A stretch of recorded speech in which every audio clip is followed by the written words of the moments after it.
Now let's look at workshops 5 and 6. Workshops 5 and 6 involve identifying and changing negative thoughts. These topics are less practical and require a higher ability to reflect and think somewhat abstractly. Should you have the impression that this might be too difficult for your patients, encourage them to try, but also let them know that the tool is only an offer. They are not obliged to go through all of the exercises and workshops. Even if they consistently practice what they have already learned, it is likely that this will help them in dealing with their depression. Let's look at Workshop 5 first. The title of this workshop is Identifying Negative Thoughts. It is important to note how thoughts, feelings, and behavior are related. So far, we have encouraged patients to monitor and plan their behavior in order to positively influence their moods. For instance, they were taught to plan and do more enjoyable things and given tips for how to get things done to help them feel better. Now we want to encourage them to think differently. First, they are introduced to unhelpful forms of thinking and how to recognize such unhelpful thoughts in themselves. This workshop is based on the ABC model, which is used in cognitive behavioral therapy to explain that the link between what happened to me, an event or situation, and what I feel, my reaction, is not a direct one, but is mediated by our thoughts or judgments of the situation. How we feel is influenced by what we think about and how we judge an event that happened to us. An event or situation does not lead to a reaction. Instead, it is moderated by thoughts and judgments. Thus, an event or situation plus a thought or a judgment results in a reaction. Consequently, your patients will learn how events, thoughts, and reactions are related to each other, and how thoughts and reactions can be swayed in a more positive direction. Patients should be encouraged to develop alternative ways of thinking. In this text, you will find examples to illustrate this point.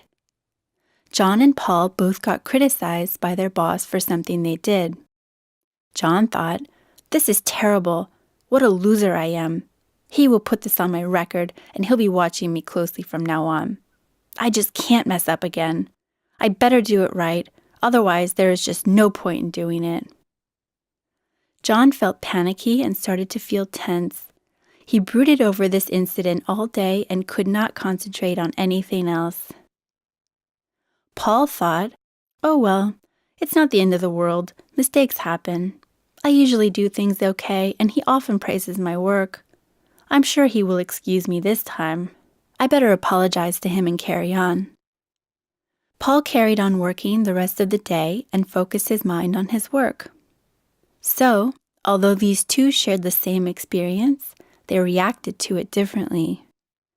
The way that they felt about it was different depending on how they thought about the situation. This page introduces patients to such negatively altered thinking. Negatively altered thinking is also sometimes referred to as automatic negative thoughts, since this way of thinking can be so ingrained that it becomes automatic or normal. Patients may not even notice that they are continually viewing things negatively. It is this way of thinking, which has become normalized, that you and your patients are encouraged to challenge in this workshop. The workshop contains a table that gives examples of some of the thinking styles that people adopt when they start to view themselves, others, and the world negatively. Take a few minutes to look at these thinking styles. You can press pause and read at your own pace.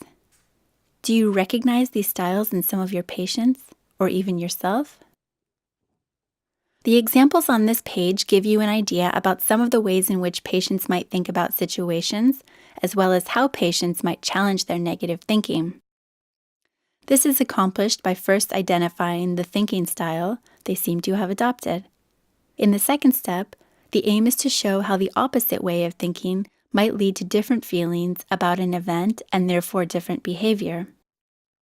These exercises are usually more difficult for patients to understand. Hence, Your guidance will be especially helpful for these workshops. If this is possible in your daily practice, you can also try to identify and change negative thinking by discussing personal examples with your patients. In this workshop's exercise, patients are asked to recall an event which made them feel bad or depressed. Under subheading 9, patients will learn how to fill in this week's worksheet. Step 1. Take a look back at a particular time when you felt down. Step 2. How did you react? How did it impact your emotions or behavior? Step 3. What were you thinking? What was going through your mind? Step 4. How could you have thought differently? Your patients will be using the Events, Thoughts, Reactions worksheet for this exercise. Let's take a look at the worksheet. The main focus of this exercise will be on spotting negative thoughts.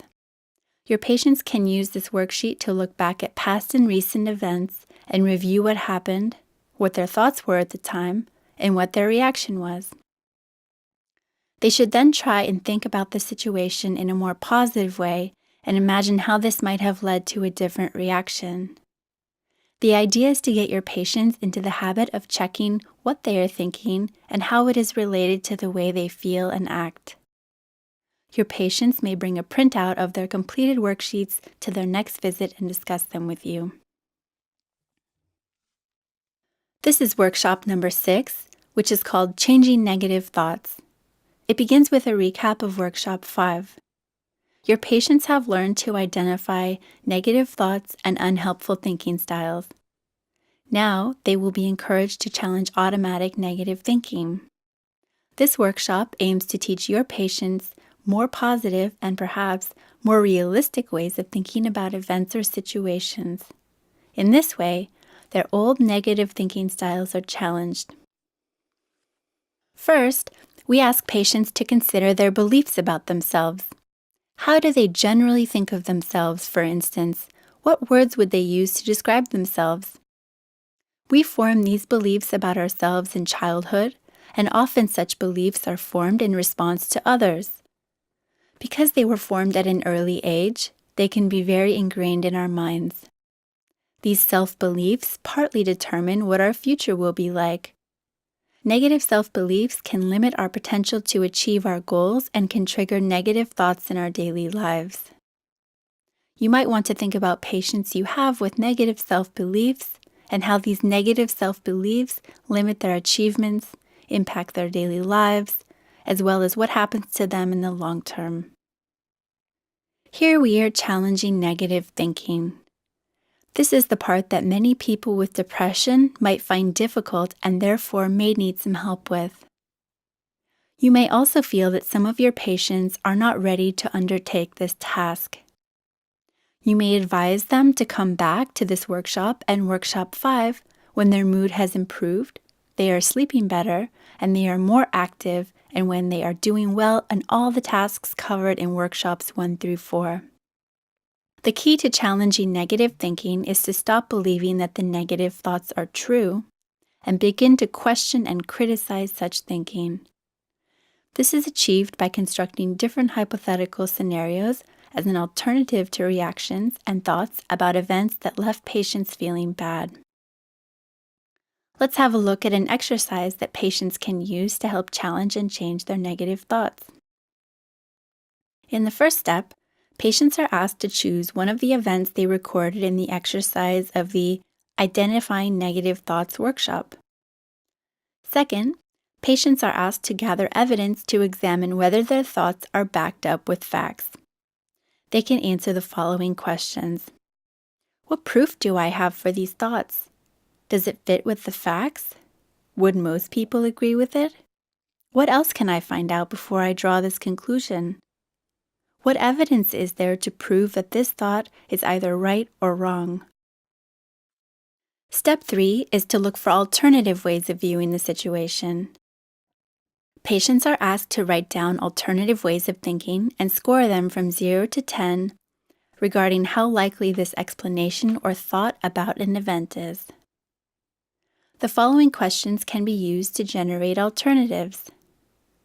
What would I say to a friend in a similar situation? What is a less extreme way of thinking about the situation? And what if I misread the situation completely?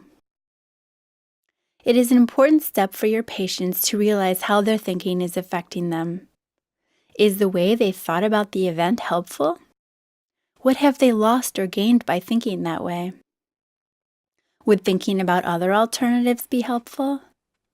What would they gain or lose by thinking in that way? Step 5 is about replacing unhelpful thoughts with helpful ones. Your patients might discover that the alternative helpful thoughts are just as believable as the negative thoughts. If not, they should not worry. Instead, they should keep trying this exercise, especially with new events. This will eventually help them to replace negative thoughts with more positive alternatives. Your patients can fill in the worksheet for this workshop under number 5, Thought Challenge. Your patients may wish to bring printouts of their completed worksheets to their next visit and discuss them with you. It is important to note that the skills your patients are learning are lifelong skills.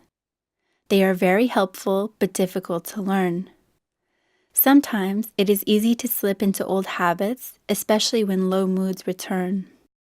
The downward spiral needs to be prevented, and therefore returning to the workshops and their exercises is a good idea. Please encourage your patients to do this frequently. You have reached the end of Unit 4 in Lesson 3.